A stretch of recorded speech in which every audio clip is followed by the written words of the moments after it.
BRS వాళ్ళ యొక్క వాదన ఏంది?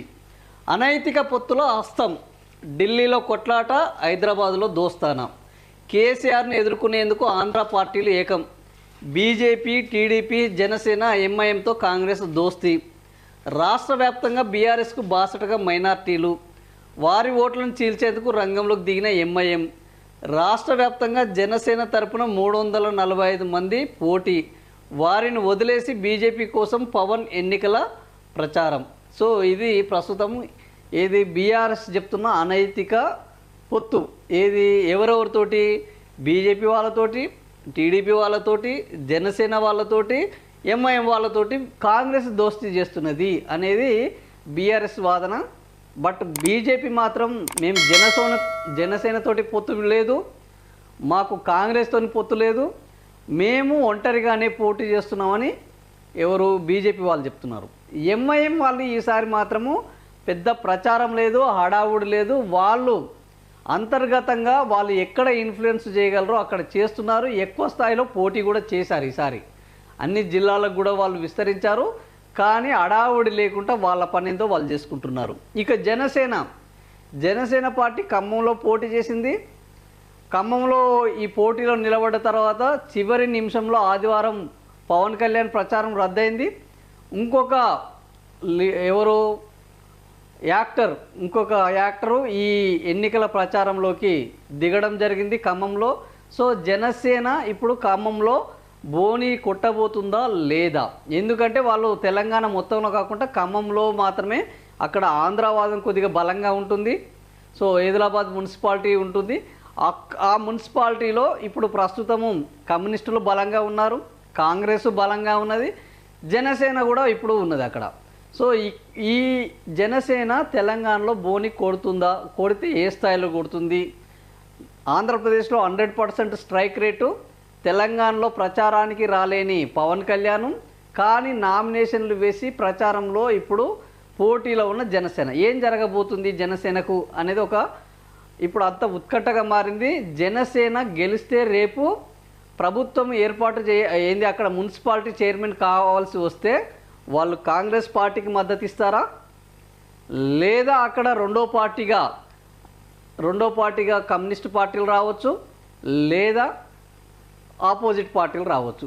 ఈ దేనికి మద్దతు ఇస్తున్నది అనేది కాంగ్రెస్కి ఇస్తుందా, కాంగ్రెస్ ఏతర పార్టీలకు మద్దతు ఇస్తుందా? ఎందుకంటే కాంగ్రెస్ పార్టీ వీళ్ళకు ప్రస్తుతం కూటమికి ఒక బద్ధ శత్రువు పార్టీ.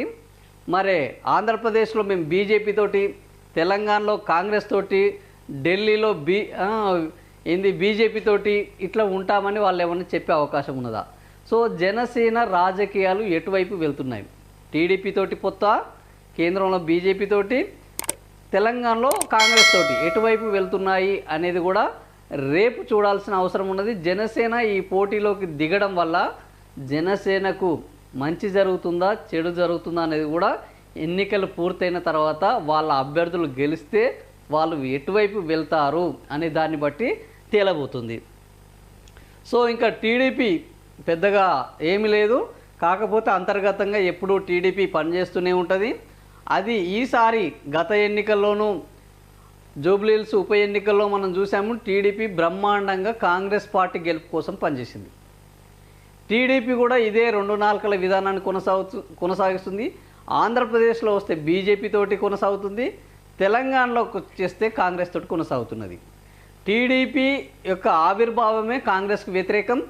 కానీ ఈరోజు రేవంత్ రెడ్డి అనే ఒకే ఒక కారణంతో తమ జాతి వైరుధ్యాన్ని కూడా వదిలిపెట్టి ఈరోజు చంద్రబాబు నాయుడు కాంగ్రెస్ పార్టీ శ్రేణులకు మీరు సహకరించండి అని టీడీపీ శ్రేణులకు పిలుపునివ్వడం జరిగింది.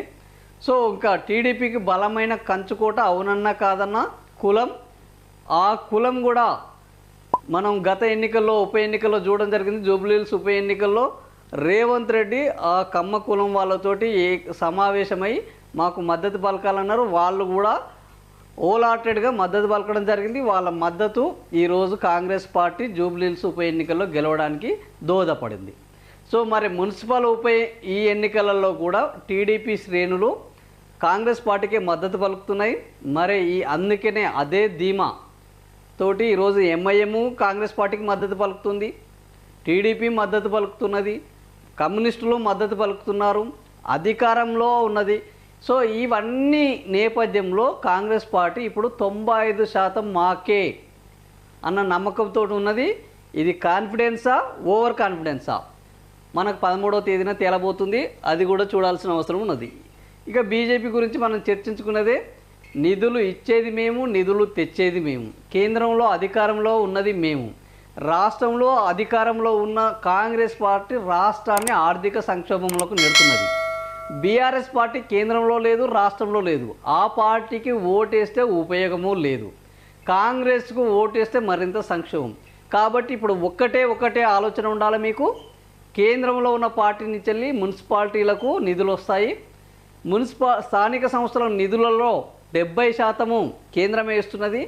మమ్మల్ని గెలిపిస్తే, మాకు కార్పొరేషన్లు కట్టబెడితే ఆ కార్పొరేషన్లకు అత్యధిక నిధులు తీసుకొస్తాము అని ఎవరు బీజేపీ ఎంపీలు, బీజేపీ లీడర్లు చెప్తున్నారు. సో ఈ నేపథ్యంలో మున్సిపల్ ఎన్నికల యొక్క ఓటర్ల తీర్పు ఎటువైపు ఉంటుంది అనేది చూడాల్సిన అవసరం ఉంది. ఢిల్లీలో కొట్లాట, హైదరాబాద్లో దోస్తానా అని వీళ్ళు చెప్తున్నారు. రాష్ట్ర వ్యాప్తంగా జనసేన వాళ్ళు 345 మంది పోటీ చేశారు. సో వారిని వదిలేసి బీజేపీ కోసం పవన్ కళ్యాణ్ ప్రచారం చేస్తున్నాడు. ఇది పరిస్థితి.